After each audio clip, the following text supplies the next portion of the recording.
Hello and a warm welcome to you all to this presentation. My name is Richard Nestor. The title of my presentation today is going to be on the pillars and essentials of biology, paper 3.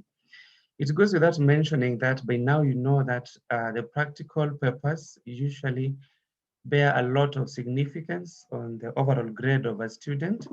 And this underscores the significance of us needing to really dissect this paper, really look at the pillars of biology paper 3, look at the very, very common mistakes students like making in this area, and also optimize our preparations so that when we prepare for this significant paper, we are able to meet the expectations and the demands of the examiner.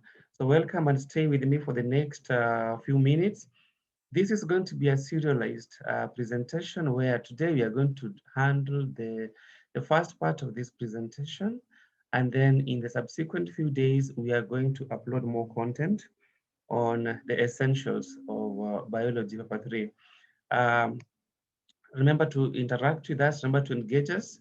Feel free to use the comment section to reach out to us for any queries you could be having. And for anything that seems gray and you'll need further illumination upon, feel very, very free to engage us. So welcome and stay with me. So it's essential to note that for a student to get a top grade in biology, performance and impeccable performance in paper 3 is a must.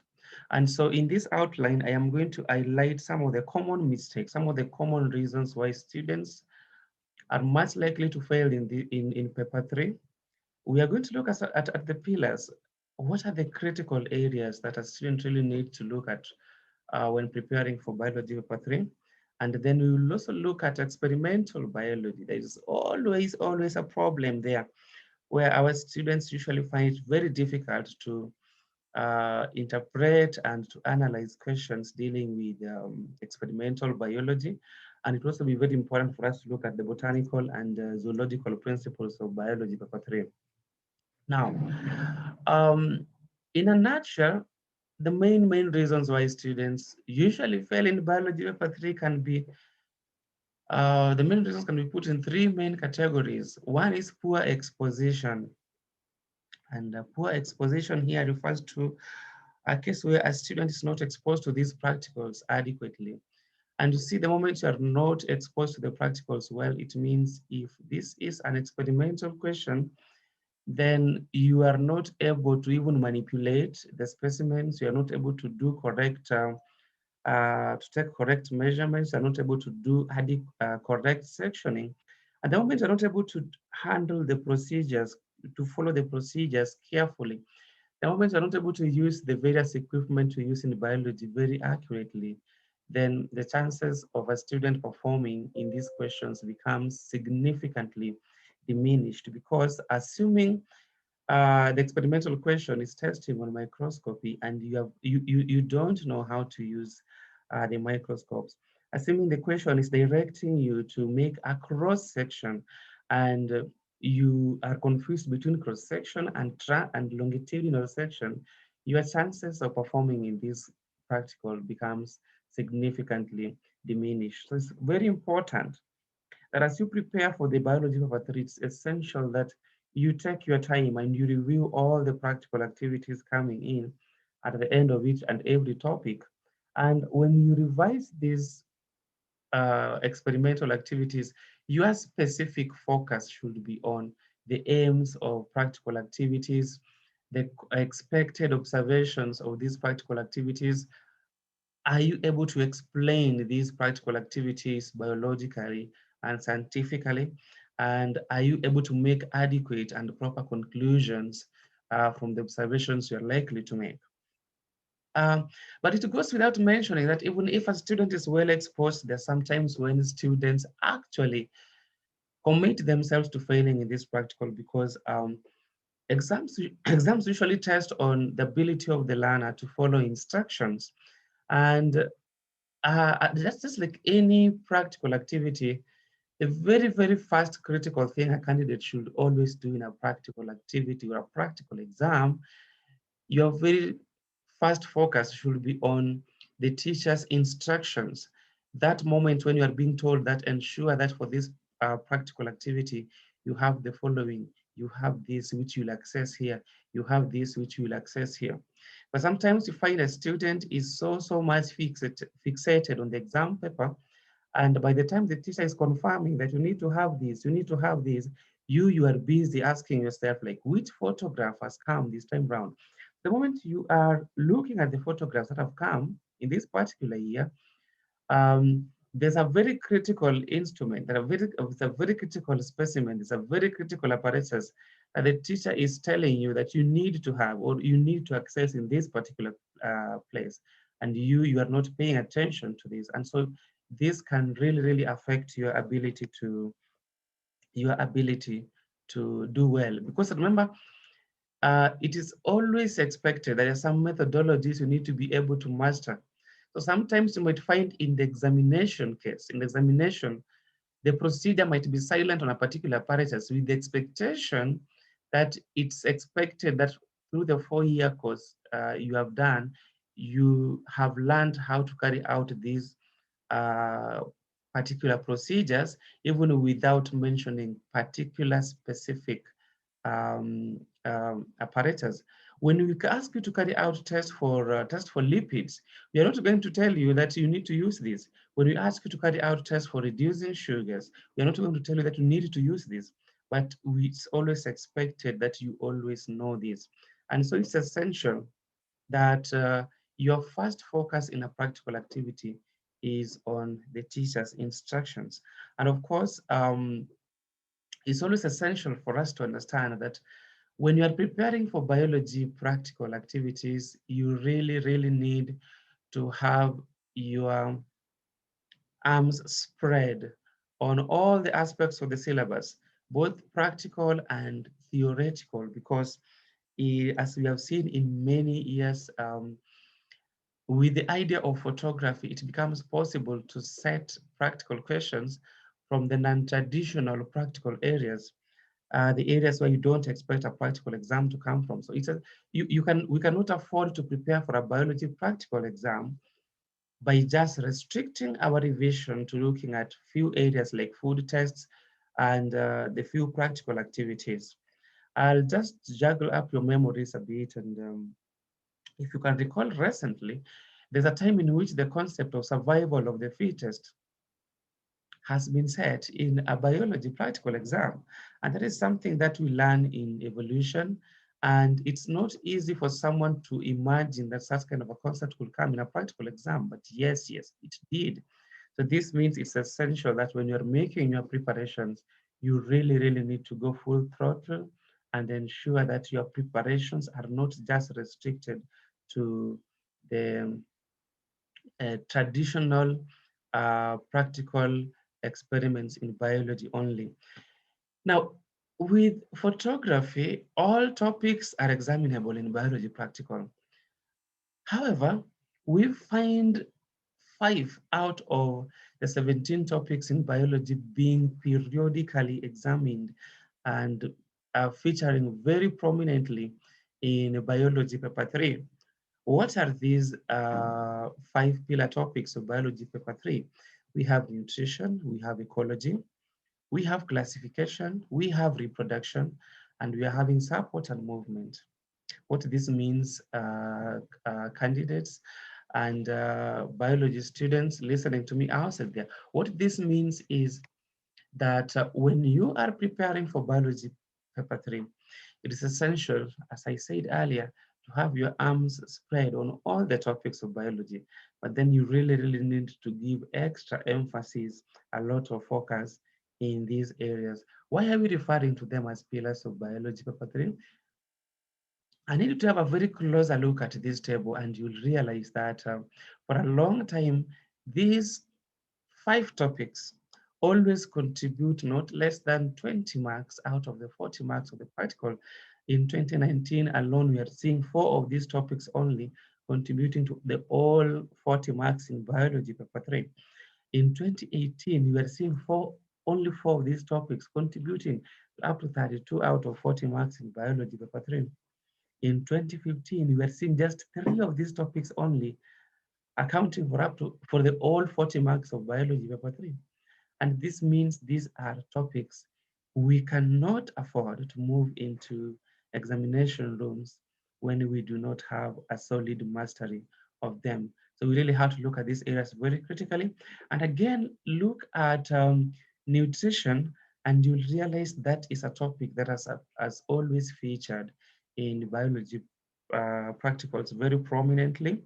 And almost every year, that is tracing way back from the year 2006 to 2019. And if there's another very critical topic you also need to look at because of its experimental nature, is the topic of cell physiology, because many, many times students have always flopped, students have always struggled to answer the questions relating to osmosis. And other than the pillars, it's also essential that we look at the various key skills being tested in biology paper 3. The key skills being tested in biology paper 3 are mainly 4 key skills. First one being observational skills. Are you able to make accurate observations? And the second one is identifying skills. Are you able to make correct identities? And are you able to make are you able to analyze um, and are you able to interpret the observations you have made? After you have made your observations, are you able to interpret them? And are you able to analyze them and make logical conclusions from them? These are very, very critical skills that the biology paper will always be testing very heavily. Observation skills requires much more than just you using your eyes. Remember, it's also important for you to note that observation can also be made from the sense of hearing, but you must always take note that we do not make observations using the sense of taste in our science practicals, because that is not acceptable and can be injurious to us. So coming over to the identity skills, in biology exams, identity skills are examined in so many ways. We can give you a specimen and we ask you to identify it. We can give you a specimen and we ask you to identify to which taxa does it belong, to which kingdom does it belong, to which division does it belong, to which phylum does it belong, to which class does it belong. And in most cases, these questions are always demanding that you back your identity with reasons. And many times, usually students fail in these questions because they fail to go for the distinctive features. If I identify, if I identify an organism to be belonging to the class insecta, and I'm asked for the reasons I'm going to give must be reasons which are very, very specific to class insecta. Because if I am asked, if I identify an organism to be belonging to class insecta, and then I'm asked to give reasons, and now I come up with reasons like because it's having jointed appendages, because it is having an exoskeleton, because it is having a pair of antennae. All those reasons are not likely to score because those ones are very general characteristics. Those ones are non-specific features, because if we ask you for the class, before you commit to to giving reasons, you must remember that in the phylum Arthropoda, we are having 5 different classes. So if I say it is in class Insecta, it means I must have seen some reasons which are only some features which are only found in class Insecta and not the other 4 classes. And these ones must be the reasons I am to give. I cannot therefore come in and say it because it has jointed appendages, because jointed appendages is a distinctive feature for all arthropods. We expect that in all the other classes of arthropods. I cannot say a pair of antennae again, because we also have the other classes which are also having a pair of antennae. So this means the most acceptable reasons for me to give to back my identity as the organism belonging to class insecta should be reasons which are features which are very specific to class insecta. So here we're talking about features like uh, uh, presence of wings if I see them. I talk about features like the organism having 6 walking legs if they are there and they are visible. I talk about the organism having the body divided into 3 distinct parts. And I need to mention these parts: head, thorax, and abdomen, because trust me, even me, it's possible you can divide me into 3 body parts, but I am not belonging to class insecta. So the mention of these body parts is essential. And you must also take note that when we are identifying the various taxa, then the name must begin in capital. And again, it's critical to note that spelling must always be correct.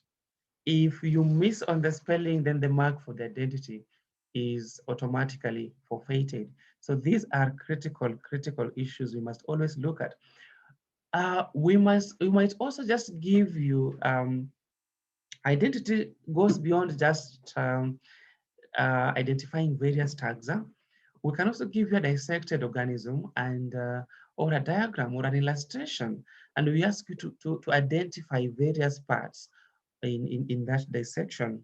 We must also take note that when giving identities, we need to always strive to avoid as much as possible the descriptive names. Descriptive names. What do you mean by descriptive names? Let us have a very brief tour of the skeletal system. At this particular point where I am holding, we always have a bone there. This bone, we refer to it as the clavicle bone. But because most of our shirts and blouses, their collars usually rest at that part, we always refer to this bone um, in a layman language like the collar bone. In front here, we are having the sternum bone. In many quarters, sometimes it's just described as the breastbone. These ones are descriptive names. These ones are descriptive names. Talking about the thigh bone instead of saying femur, talking about the shin bone. These ones are descriptive names that should always be avoided. Even when you go to, for example, the digestive system and all that, small intestine is a descriptive name we must avoid, because remember, the small intestine is made up of duodenum, it's having the jejunum, it's having the ileum. So that line, where does it point to? Does it point to duodenum? Does it point to ileum? You need to mention specifically that. So the descriptive names must always be avoided in biology exams. And again, another critical feature about identity is, my dear candidate, is when you're giving identities, it's always very essential that you go up to the lowest level possible.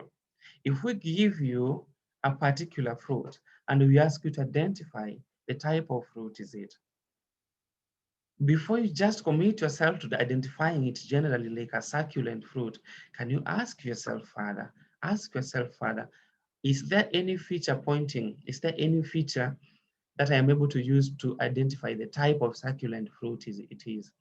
If we ask you for a type of fruit, before you commit yourself to saying it's a dry fruit, is there a feature that is going to enable you know which type of dry fruit is it? So always try as much as you can to make your identities to be at the lowest level possible. If I gave you a photograph of an atlas vertebra and I ask you to identify it, I need to look at the distinctive features, and then you'll be able to realize this is an atlas vertebra. I will not be expecting a general identity like it is cervical vertebra. Yes, it's a cervical vertebra because we are finding it in the neck region, but there are other features that it has, which are pointing out to the fact that other than just being a cervical vertebra, it's a very special, distinct type of cervical vertebra, the atlas. So your identity should always mention specifically to that. So it's possible. You can develop some very good dichotomies that you can always use to enable you identify the type of roots, to enable you identify the various classes, to enable you identify various specimens that we always deal with in biology.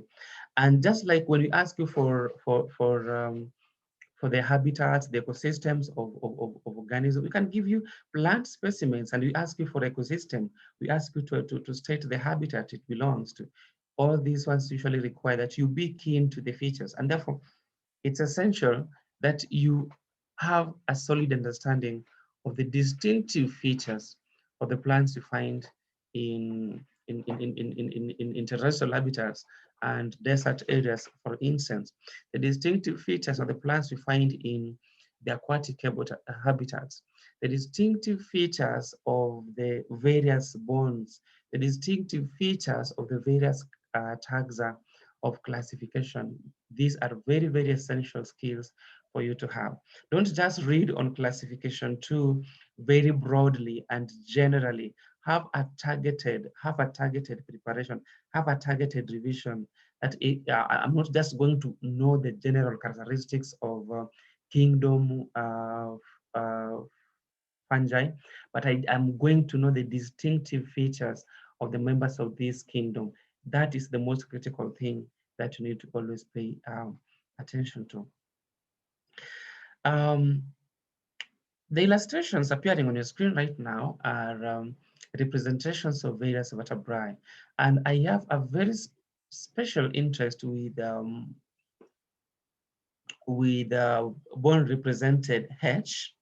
Going with our primary course books that we always have, where we learn of lumbar vertebra as vertebra that is always having the transverse processes long and projecting forwards and downwards. Many students have really struggled to identify bone H going by that information. It's always very important for us to understand that we always have slight differences in the bones depending on the level of the mammals. The bones of the lower mammals and the bones of the higher mammals, they have some slight anatomical differences that are very essential to observe.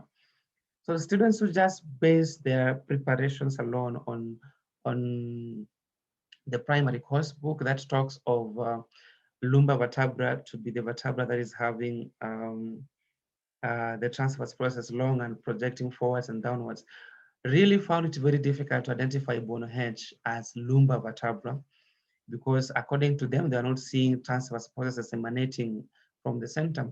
Take note that the transverse processes are long and they project forwards and downwards from the center only in the lower mammals like the rabbits, squirrels down there.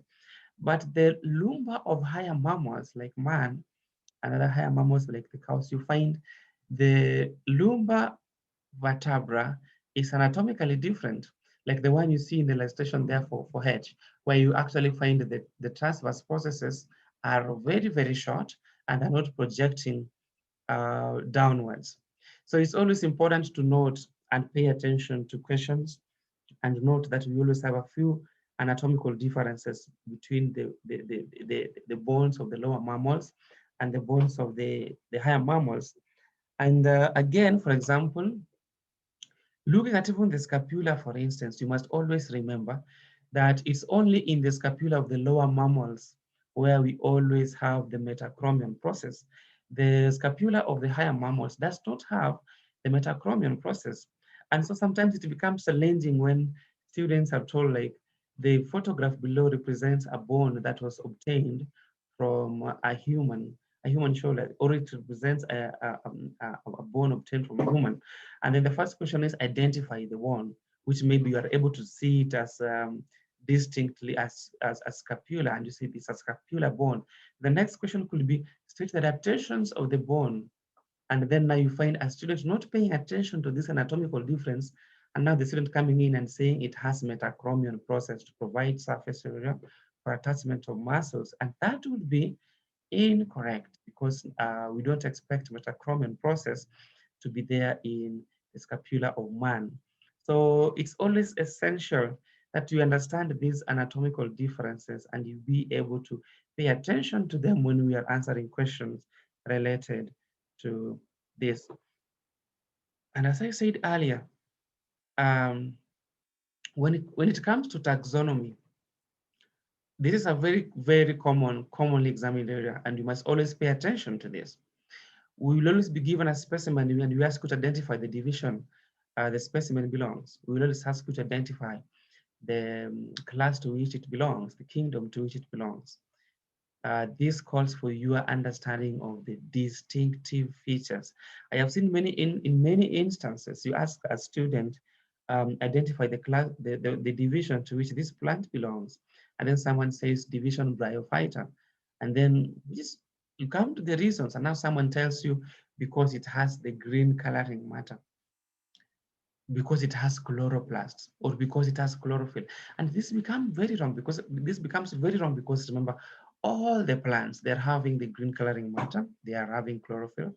But if we ask you for the division, you have identified as a division bryophyta now. When we ask you for reasons, meaning we want you to give reasons which are only found in the division bryophyta, but not in the division pteridophyta and not in the division spermatophyta. So just as a quick reminder, always remember, the members of the division bryophyta are distinct by the fact that in most cases they are thalloid, to mean their bodies are not differentiated into roots, stems, and leaves. And also they always have setae, the ones which support and expose the capsules, which are bearing spores. And also take note that the bryophytes do not have true roots. They have rhizoids instead. And also always note that they are non-vascular plants.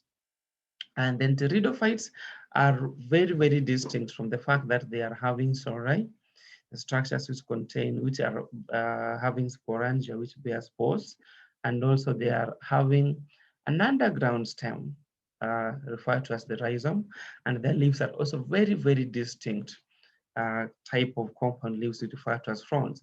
So the observation of those features are the ones which usually point to a plant being a pteridophyte. And of course, we have the most advanced division, that is spermatophyta, which is distinguished by the fact that these are seed-bearing, and also they produce flowers, and also they are cone-bearing. So if you see cones, if you see flowers, if you see fruits, those ones are distinctive features of the division spermatophyta. It's always essential for you to look at these areas very critically. Then we also have experimental biology that is very critical for you to understand. And in most cases, biology experiments you will always test on, but not limited to the following areas: the enzymatic reactions, osmosis experiments, diffusion, the aspect of fermentation. We can also have food tests, and even other experiments like the aspect of coagulation. Remember the activity of renin enzyme in the stomach. We can also have an experiment where we are determining the percentage of vitamin C in different solutions.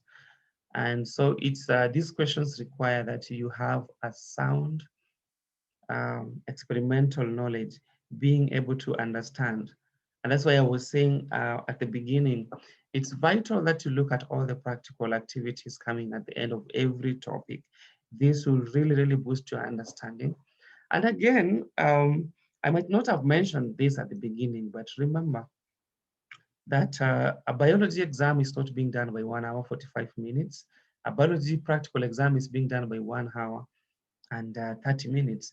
The other 15 minutes out of the 1 hour, 45 minutes is supposed to be a time where you are going through the questions so that you determine which experiment do you begin with, which question do you begin with, because remember, all the three questions you will always meet in biology practical exams. Not all of them will be experimental.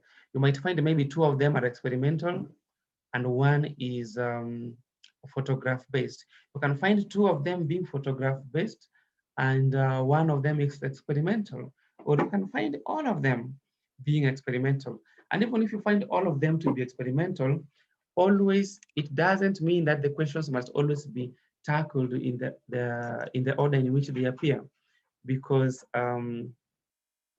sometimes you can find question 1 is experimental, question 2 is photograph based, but then question 3 is an experimental question that requires that at the end of maybe, like, let me say at the end of the last step of the procedure, you allow the setup to stand for up to 30 minutes.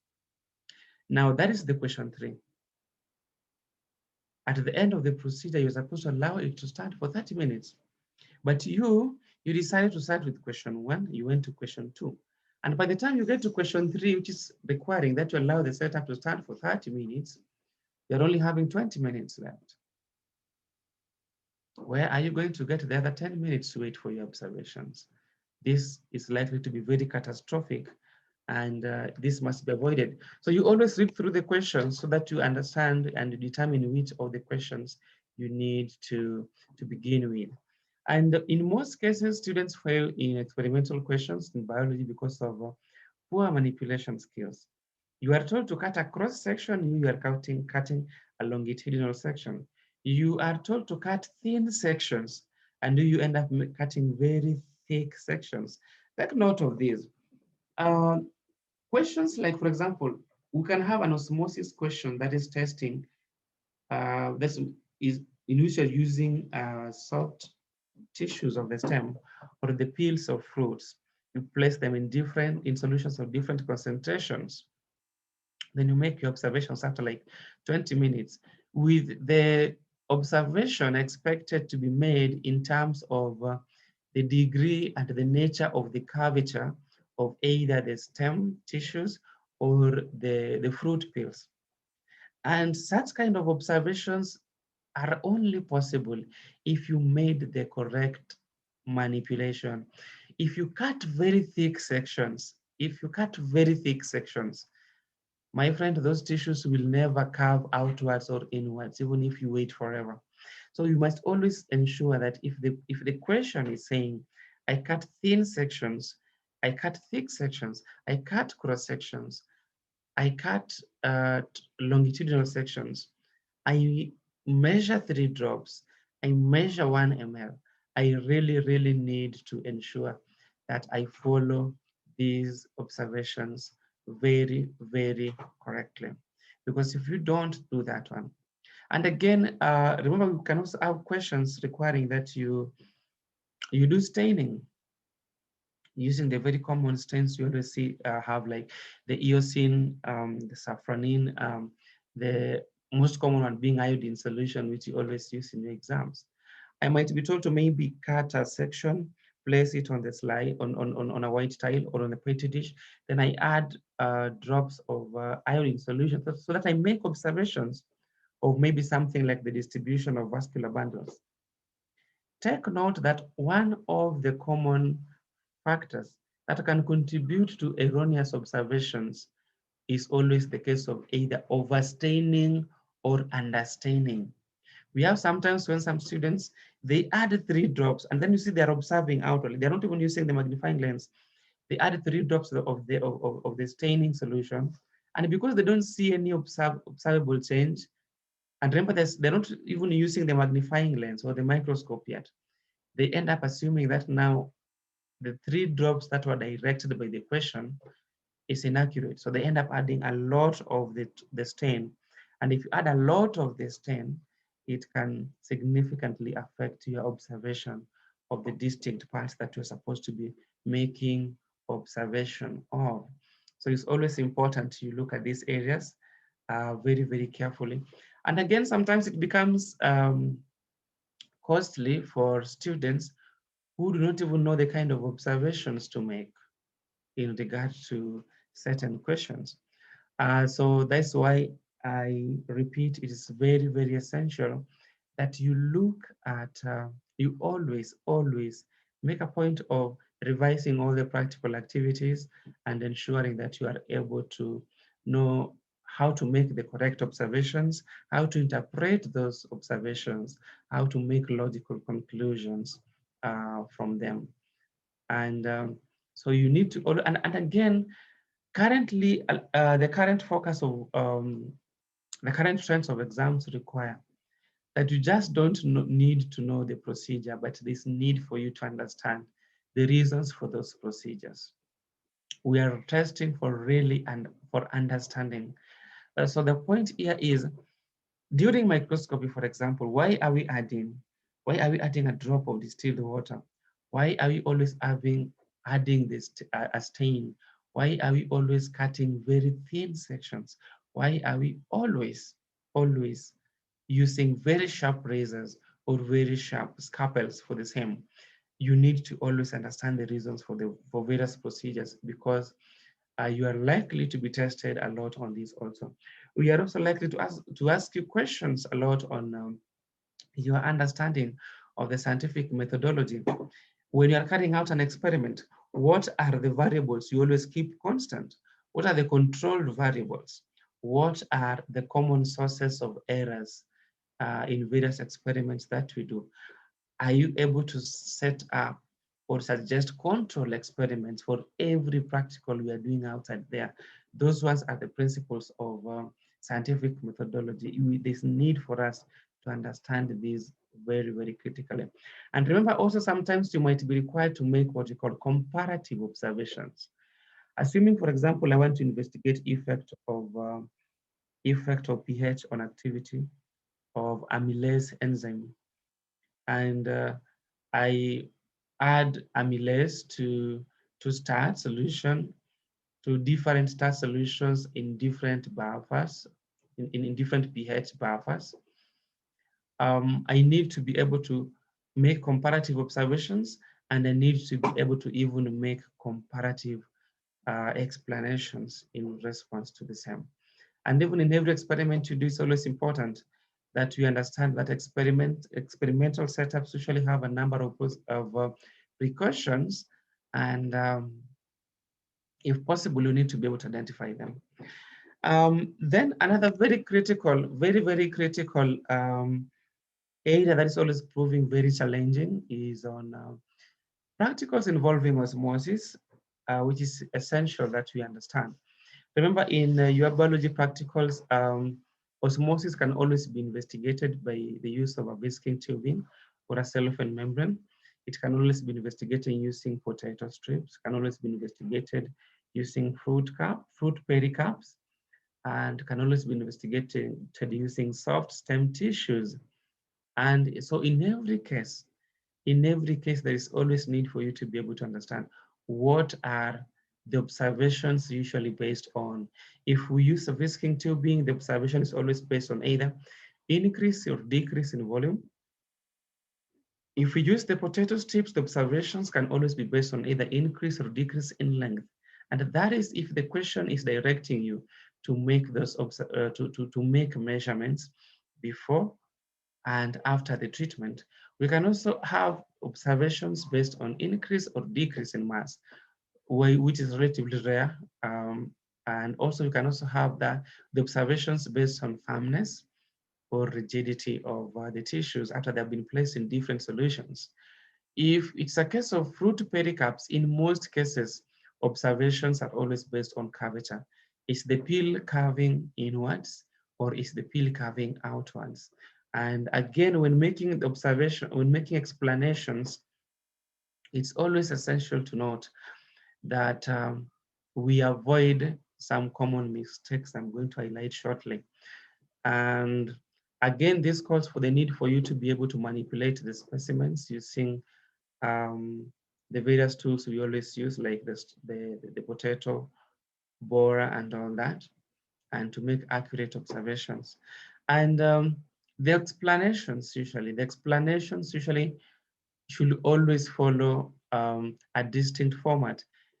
For example, if I take a 20% sucrose solution and then I dip it in, I put it in whisking tubing, and I dip it in a beaker containing distilled water. I want us to picture that. I want us to picture that. What do I want us to picture? I want us to picture I have 20% sucrose solution. I have put it in whisking tubing, and then I dip it in distilled water, which is there in a beaker. The observation I expect to make after some time, after around 30 minutes, will be that the contents of whisking tubing increase in volume. So there'll be an increase in volume of the whisking tubing contents. Take note, there'll be no decrease in the level of distilled water in the beaker. There won't be any effect on that, because you see, water molecules will be moving from the distilled water into the sucrose solution, but it is still inside the beaker, so there'll be no change in the level of water in the beaker. So the observation will be, there will be an increase in volume of the contents of the whisking tubing, correct? Coming to the explanation, my explanation should always be, in most cases, this you can be asked to account for that observation for around 3 marks. The first mark comes in you comparing the concentrations. So my very first mark comes in me mentioning that the sucrose solution is hypertonic to the distilled water, or I say the distilled water is hypotonic to the sucrose solution, 1 mark. Then me going further to say that water molecules moved from the distilled water to the sucrose solution by osmosis, 2nd mark, leading to increase in the volume of the whisking tubing, relating it back to the observation. So in most cases, explaining the questions revolving around osmosis requires the candidate to, 1, compare the concentrations of the solutions, 2, mention the process of osmosis, how water molecules move from where to where by osmosis, and lastly, relating that one to the observation for the 3 marks. If we're dealing with plant tissues, let me say I've taken a piece of potato cells, potato strip, and I put it in distilled water. Take note that it is wrong for you to say that maybe the distilled water is hypotonic to the potato strip. That will be wrong. Or if I say distilled water is hypotonic to the cells of the potato strip, that will be wrong. The statement should be the distilled water is hypotonic to the cell subs, of the potato strip. That is always supposed to be very, very key. That is the correct biology that should always be expressed in your explanations. And again, talking of the same, many students usually lose marks here due to what you'll call wrong biology. You find a student saying the solution moved. The solution moved from here to here by osmosis. Remember, osmosis is not movement of solutions, but osmosis is movement of water molecules or the solvent molecules. When you talk of movement of the solution, you are referring to movement of both solutes and solvents, and that one does not constitute osmosis. That one becomes very, very wrong and must be avoided. And again, we must always pay attention to avoid the common ambiguous definition of osmosis, where you just say osmosis is movement of water molecules from movement of water molecules from a region of high concentration to a region of low concentration across a semi-permeable membrane. That is a wrong definition of osmosis, and I need you to think of the reason why. So these are areas we need to be keen on. And again, take note that not every time you see whisking tubing that is osmosis, you can also have the starch iodine diffusion experiment. Diffusion can also occur across the semi-permeable membrane. So always be analytical, always be analytical. We can have microscopy combined with the aspect of plasmolysis. That is an experiment you need to be able to pay your attention to. Remember, osmosis can also be investigated using plant tissues like the various fruit peels. You need to be able to understand that. So the other critical skill I said earlier that is always investigated, assessed very heavily in biology paper 3 is always drawing skills. Take note that a good drawing in biology should always cover more than half of the space provided for that drawing, should be continuous. Any sort of discontinuity in your drawing will always be um, punished. And also, biology drawings should be unshaded, and the parts are supposed to be proportional to each other. And also in biology diagrams, we always go for two-dimensional diagrams, not three-dimensional diagrams. And the drawing you make should always reflect the object or the specimen being presented. So paying attention to the shape is always very key. Not like we have given you a leaf and we tell you to draw the leaf, and maybe the leaf is a cordate leaf, the leaf is an ovate leaf, but you in your illustration, we are now seeing a leaf that is lanceolate. That will be a very, very dangerous mistake. And so the common drawing mistakes which always leads to loss of marks here is drawing of wrong view, because you see drawing marks come in the following way. Drawing mark will be given if your drawing is continuous, no discontinuities.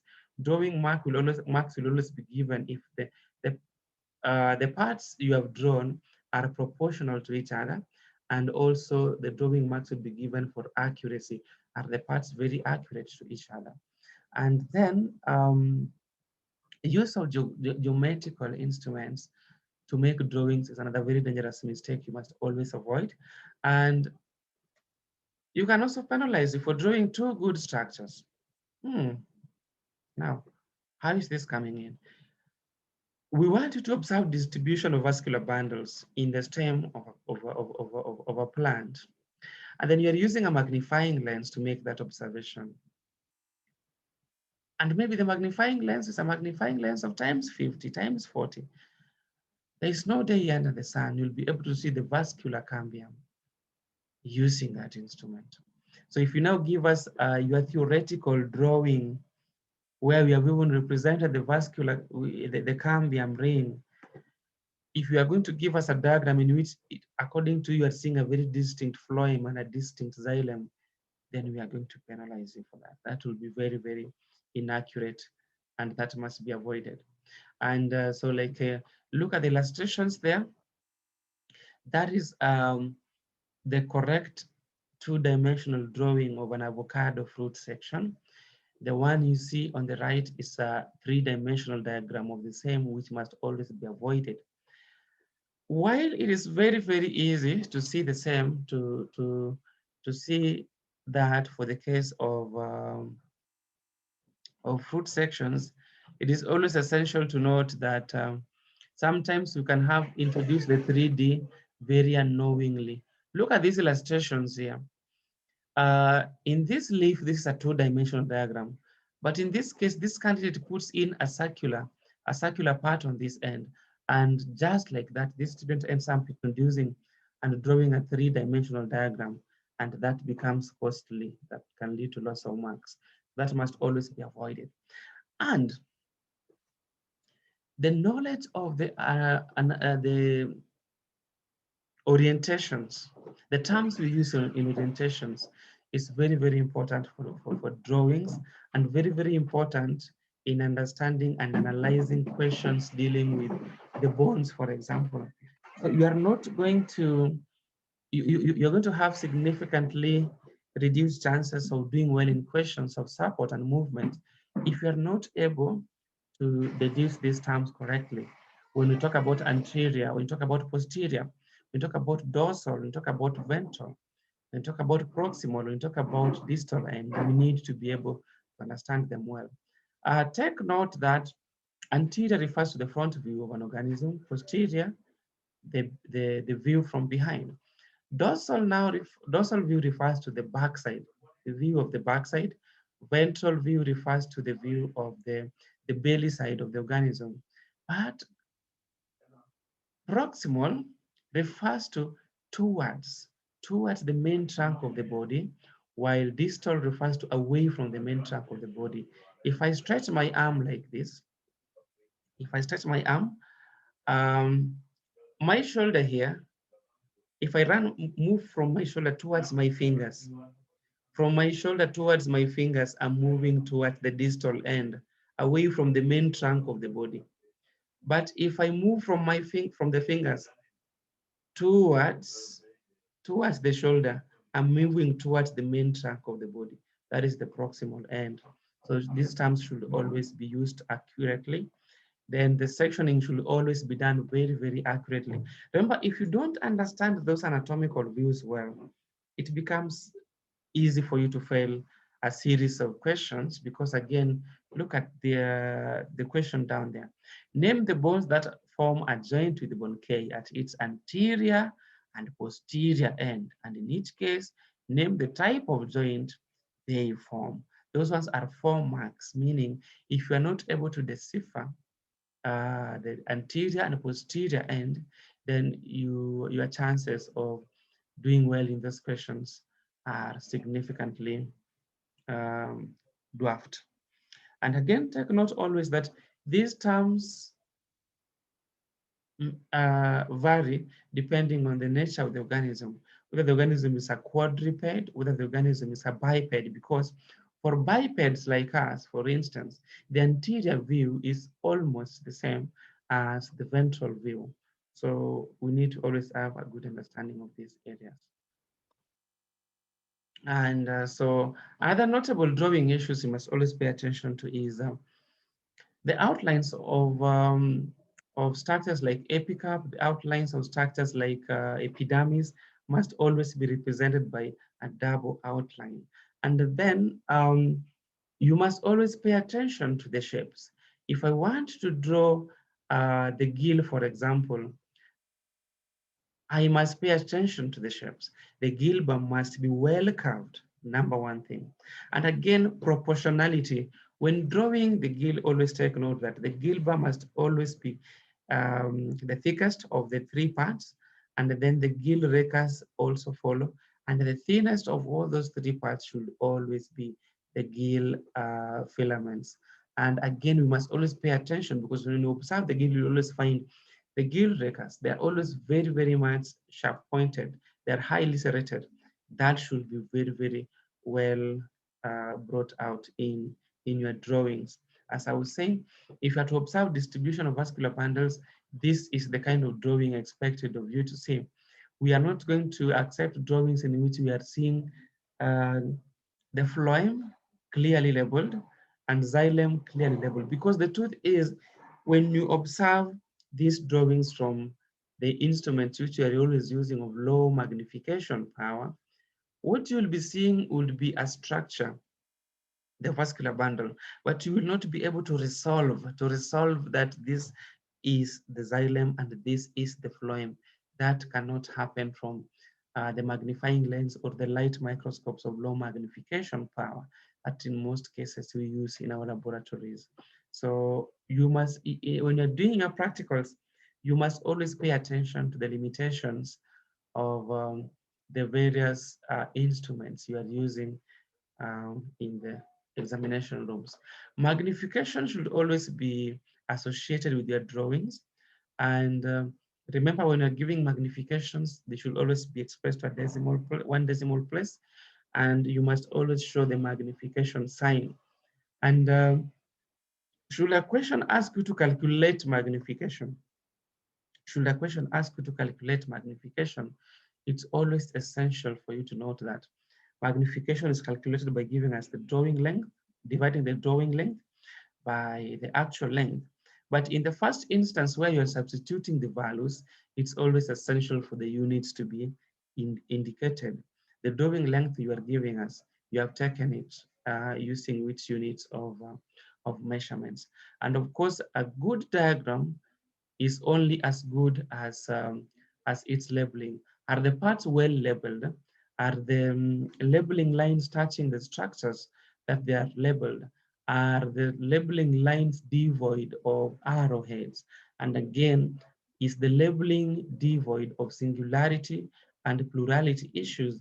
Not that now in your labeling line, you're pointing to one seed, but now you're labeling it as seeds, or you're pointing to two seeds and now you're labeling it as seed. So those singularity and plurality issues must always be avoided. So the other critical set of experiments you always need to look at are the enzymes and food tests, which are very, very critical. Anytime that questions on enzymes come around, students have always flopped here. and it is essential that you have a very solid understanding of the enzymes, how they work, the factors affecting their activity is very, very important, so that we don't end up finding funny explanations or a student saying the enzyme reacts with, because remember, enzymes do not react. Or a case where we find a student saying the high temperature or the boiling killed enzymes, and that's why they are not able to catalyze the reactions. Remember, enzymes are not living things, so enzymes are not killed, but enzymes are often denatured. Food tests are always a very critical aspect of biology. Even if you don't meet these questions in biology paper 3, they are always being tested still heavily in theory papers, and this still underscores the significance of us understanding the procedures, and how to make observations, and how to make adequate conclusions from these. So remember, the first column of food tests can always be either food substance or food tests. How you feel that column depends on the title of that. And again, take note that if the procedure is wrong, the observation and conclusion marks are always forfeited. And this means the most critical thing to do in food tests is to always master and understand the procedures we carry out for every type of food test we have. And so what are the common mistakes you're likely to make?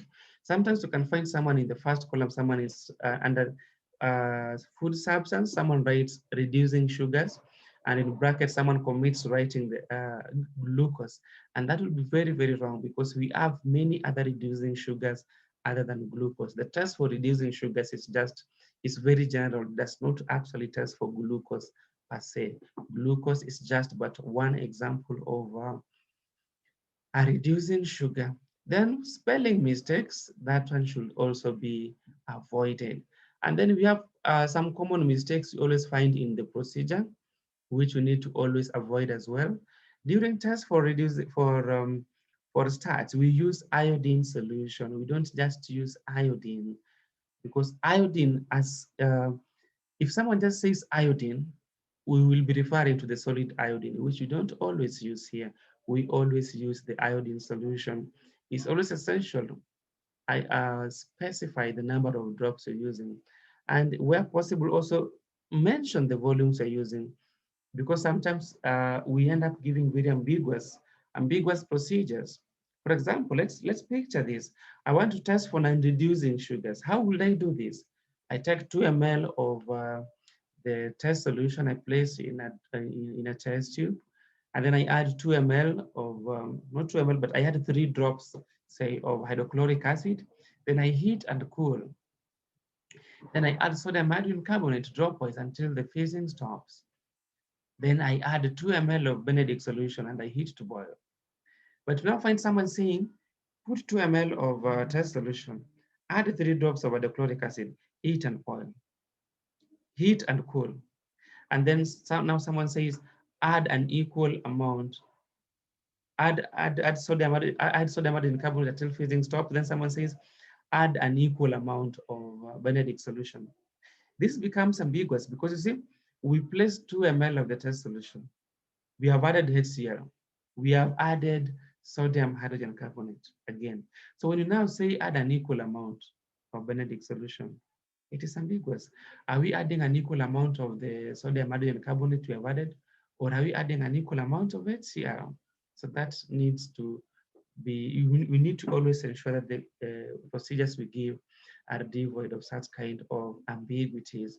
And then use of chemical symbols and chemical formulae that are often wrongly misspelled should also be avoided. And poor scientific language. When you talk about copper 2 sulfate, the Roman numbers must always be bracketed and in capital letters. It's a scientific subject. We must communicate the scientific way. And then common mistakes in observations, we don't say there's no reaction. We must always make references based on the color of the reagents you are using for the food test. And again, in most cases, you need to avoid provision of alternative colors.